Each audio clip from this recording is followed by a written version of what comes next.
Streaming to zero viewers can be one of the hardest things you do when you first start your live stream, but it's also the most rewarding. Those first few viewers are those die-hard fans that will stick with you through life. And once you start to get the roll of things just snowball into effect. So today I'm going to give you some tips you can implement today to get you your first few viewers. So let's dive into it.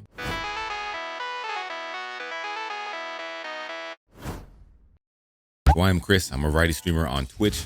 You can find me at DeepVoicedMan. I do a lot of tutorials on OBS and different little extensions you can get for your stream. So if you are interested in that, check out the YouTube channel. There are a ton of tutorials. Links in the description if you want to check it out. So how to stream to zero viewers. Nobody's watching you. You're sitting there streaming by yourself, days, weeks, maybe even months. How do we get past that point? Let's hop into the first tip to get you started. So the first tip is to not stream super saturated games. If you are new to streaming, there are thousands of people playing these games. So nobody's going to find you with those low viewer counts. Games like Fortnite, Apex Legends, Valorant, and Call of Duty are some of the most saturated games right now to play. Great way to build a community around you is to go to a website called Sully Gnome, and here they have an option for a game picker. You can insert your average viewers. We're going to go with 0 for this and then update those tables. So here it'll give you a couple different options. Of course, don't play a game just to get followers or viewers, because in the long run, your viewers will know that you hate it. Pick a game that you enjoy, build a community around it, and then you can slowly transition into a bigger game. I'm not saying you can't grow from streaming an oversaturated game. I'm saying it's very, very hard.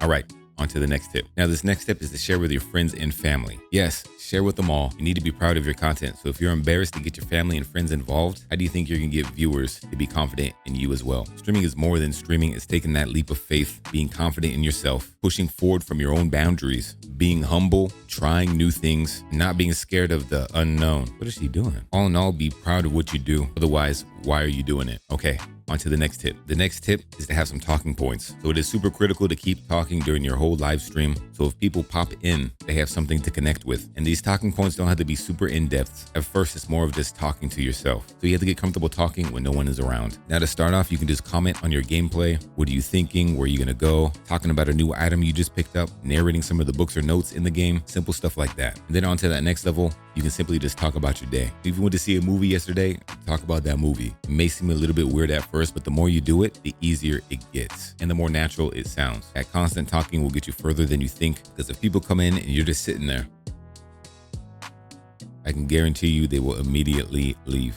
Not many people will ask you a question if you're sitting there not doing anything. Just talk about those things that interest you, whether it's video games, anime, cooking. I can guarantee you someone will connect with those talking points. There are certain games that are easier to play that can keep you talking. Games with NPCs like Skyrim, Fallout, where there's a constant dialogue going on. It's easy to talk and put that 2 cents in whenever somebody's talking to you. Some of the FPS games are going through those same motions, so it's hard to talk about something new when you're kind of doing the same thing. Just keep talking, stay engaged, make sure you're looking at chat, because you don't want to miss when somebody says hi. And on the subject of talking, your audio is super important, even more important than the actual video. If you are looking to upgrade your mic, I do have a full tutorial on different VSTs you can use in OBS to help you sound more professional. Now, another quick tip, no matter how big you are, would be to just turn off that viewer count. Constantly looking at that number can be very taxing on your mental state, and the way you stream shouldn't be based on the number of viewers in your stream. You should be the same with 0 viewers or 1,000 viewers, right? That is one thing I wish I would have done from the start, because you have those high days where maybe you're at 50 viewers and then you stream that next day and you're down to 5. That can be really hard to soak in. So just turn that viewer count off, enjoy your game, and interact with those people that do show up. It's going to save you a lot of mental power that you can use to better your stream. Next tip is to always improve by 1%. So every time you stream, you should be 1% better than your last stream, which doesn't sound like a lot, but adding all those 1% in will make a huge difference. How do you add that 1%? Go and rewatch your VODs. Be super critical watching yourself and see what you can improve on. If you're watching your playback and you are bored, chances are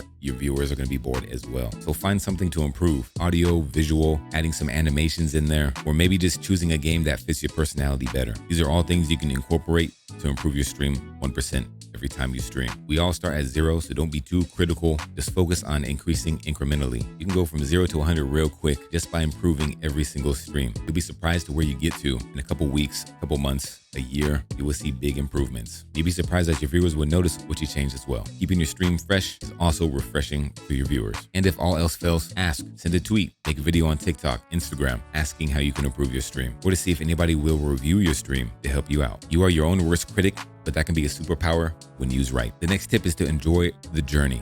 Streaming is a marathon. It is most definitely not a sprint. So you got to make sure you're enjoying the process. You have to stay positive because when that negativity creeps up on you, it can be paralyzing. Your viewers can feel emotion even if you're trying to hide it. If you are having those off days, maybe not stream. Take that time for yourself to get re-energized, get those positive vibes back, and then come back with those positive vibes for that next stream. All right, next tip. This is probably one of the more important ones. Your priority as a streamer is not the game you're playing, it's the people in your chat. So keeping a close eye on your chat is going to be fundamental in keeping people around. Those new viewers that pop in to say hi, it's extremely important to interact with them, engage, find something in common that you both share. Connecting with somebody in common interests is a great way to get them hooked on your stream. Watching TV, but that main character is talking to you, it can't get any better than that. One-to-one interaction is what most people come to small streams for, so make it number one while you're streaming. This is how you develop a community and find other like-minded people with those common goals to come and hang out in your chat. Those small connections are what keep people coming back for more. So when you engage those new viewers and those viewers become community members of yours and you're instilling that welcoming presence to anybody that joins, that is how you make a community. So even if you are fixated on a game at a specific moment with somebody new saying hi in your chat, they will be bombarded with welcoming messages from your community before you even get the chance. I can most definitely guarantee they will stick around and chat and come back for more. Setting that positive vibe and welcoming experience is going to be key in making sure new viewers are welcomed and cared for. All right, I think that's it. If you enjoyed any of these tips, please let me know. If you do have some more tips, I would love to know them as well. I'll be getting some more videos out helping to grow your stream. So if that is what you're looking for, don't forget to subscribe and like this video. We'll be back soon.